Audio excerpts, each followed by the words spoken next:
good evening, and good day to anyone viewing this video. Today's topic was on the uniqueness of Igala culture.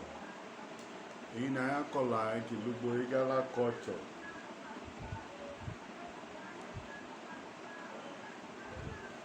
The uniqueness of Igala culture. Igala is one of the unique tribes in the world because of the nature and way of their cultures and traditions that have been preserved from time immemorial to date. Igala culture is one of the traditional culture that they all believe they have one origin. They have one blood flowing in their vein, and that blood make them unique among other tribes. At its heart, no matter any other tribe, the colonial master tried to divide them, but they find it difficult to divide them. Today we are making this video to make people understand and other Igala people to know why they are unique. Igala culture is unique because they have one trace, and the trace is that they have one trace of parental hood. Because if you look at other cultures within the world, it's only Igala culture that name their own king Ata, mean father. Father of all. So the father of Igala,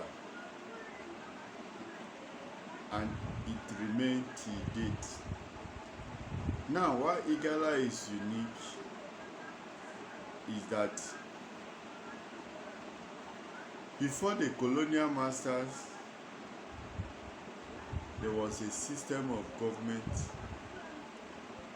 that's Igala traditional title, office was well organized, in which they have their judiciary process in place. In Ata Palace, there was a judicial process in which they have court. Bomakajo, Ishedomo, that is where they can judge cases. And Ata Igala, he will be the chief judge. And when your case is brought to the palace, they will set a panel. Before the colonial master, they will set a panel, and in which other traditional chiefs will contribute, ask questions. If you are guilty of the offense, you will be punished accordingly to your offense. If you are to be killed, you will be killed. If you are to be thrown into the river through the Ubiogba, you will be thrown. You are to be punished to remain a guard in Ata Palace. It depends the gravity of your offense. Now, another thing about Igala is Igala did not colonize any other tribe, but they gave all other tribes a sense of belonging, even when they have the power. other tribes like Idoma, the Igala, the Bassa, the extraction of Nupe and Bagi, the Nupes, the southeast down to south. Igala has provided a good leadership within the zone. But during that period where the colonial masters visit, they go round to check every kingdom within the West Africa, and they discover that Igala have the most unique and most civilized kingdom. And they tried to understand where they get their civilization from. Even they start tracing the civilization back to Egypt. The reason why Igala have their unique civilization, because the judicial process was already in place before the visit of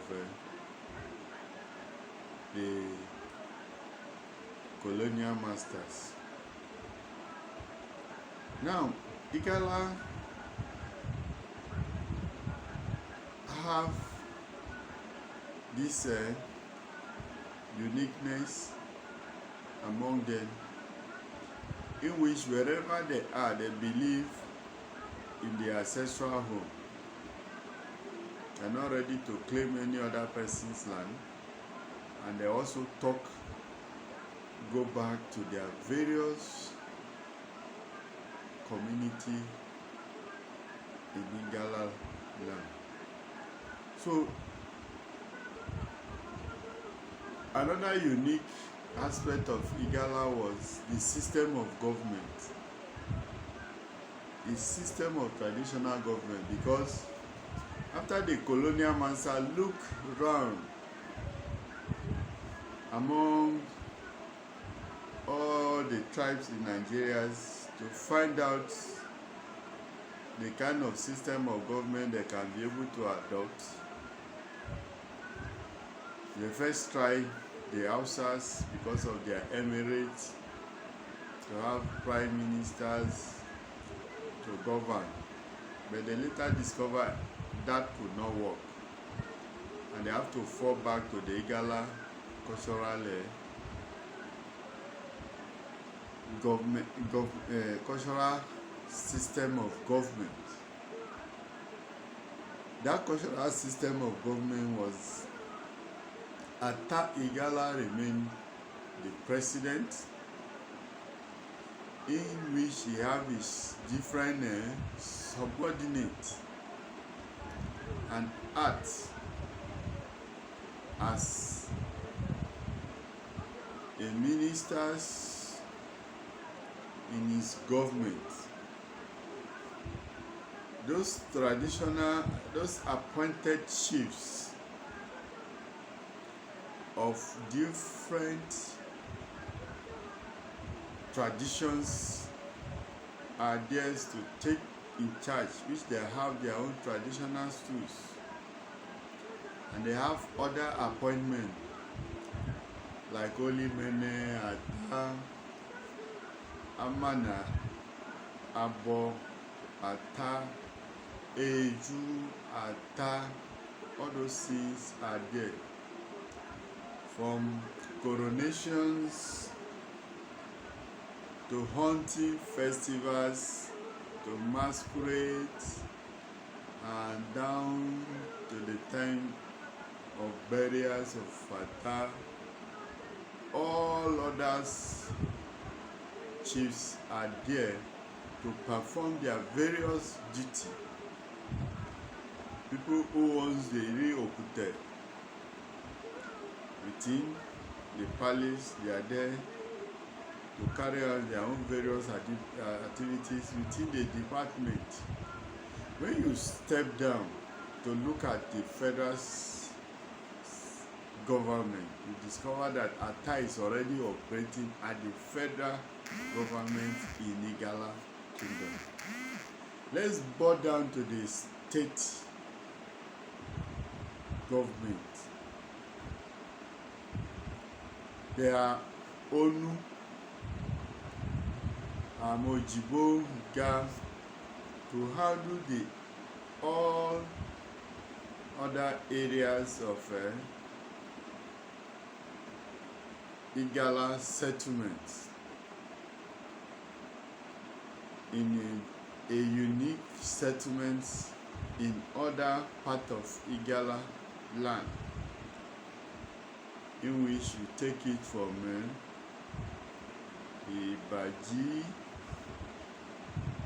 Igalamela, Ugwolawo, Itobe, Odolu, Ogbonisha, Amaka, Egume, Abocho, Odu, Abejukolo, Ife, Enjema, Ojoku, Ajobe, Okaba, Imani, Atabaka, Ade, Ogugu, and Iga.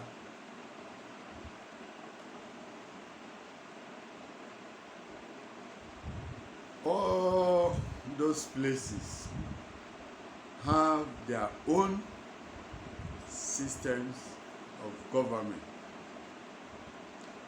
and which this system of government are also referred to the districts we have today in Igala Kingdom. And those districts are handled by ONU and other related chief titles as ONU FAO. Like when you come to Olamaboro, you have ONU Chop of Ogugu. You have Ojibo Iga of Iga. Have Otalu of Baje of Atabaka. We have Aku of Ingele. We have Ogoyi Ade. We have of Emmanuel Oda Ojiji. Then Anonu Ojoku, Onu Enjema, Onu Ankpa. But Onu Ankpa was traditional title before was Eje.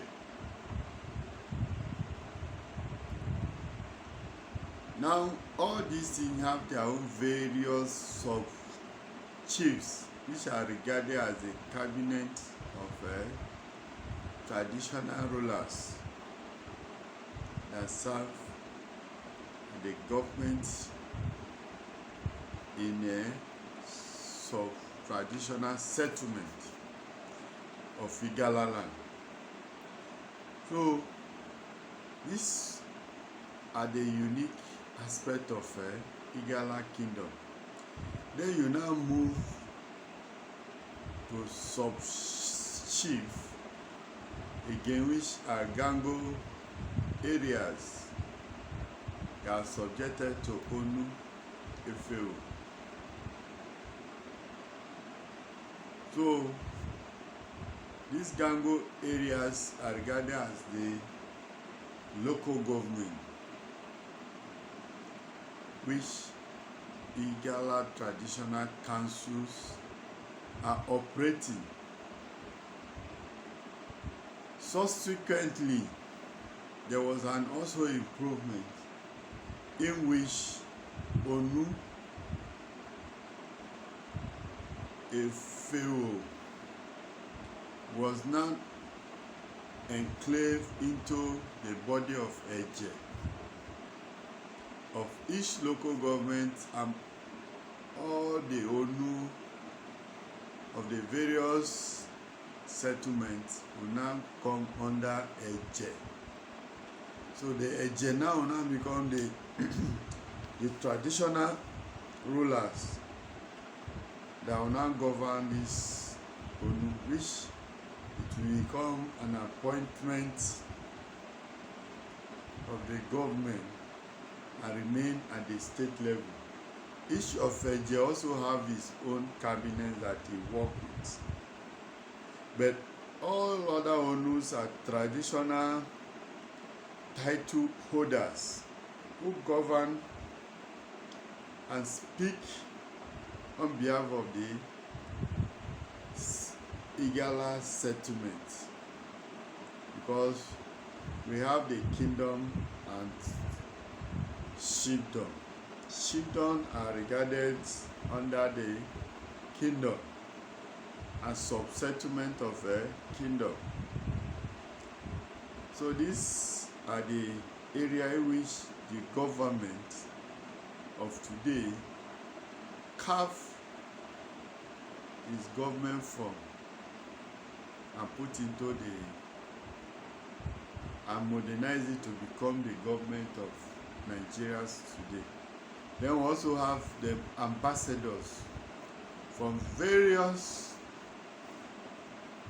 countries and various areas within our own nations, which are also regarded as Onu,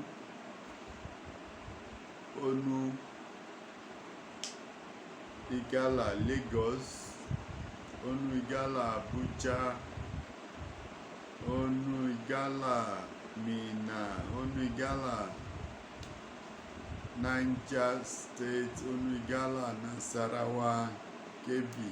These are ambassadors and allies of Igala Kingdom that all are subjected to the appointment and coronation of Ata Igala. So this is one of the unique aspects of Igala Kingdom, that the system of government they operate at that time was a standard system of government, and you hardly find it in other culture and other tribe. Which other tribe can be able to tell you they have, the Yoruba will not tell you that they are son of Oduduwa, the Jebu, the Ogun, the Bini Kingdom, and other they are set of all of them have from one lineage of fathership, but they are independent. They are various ethnic groups speaking different dialects. The Igala is one.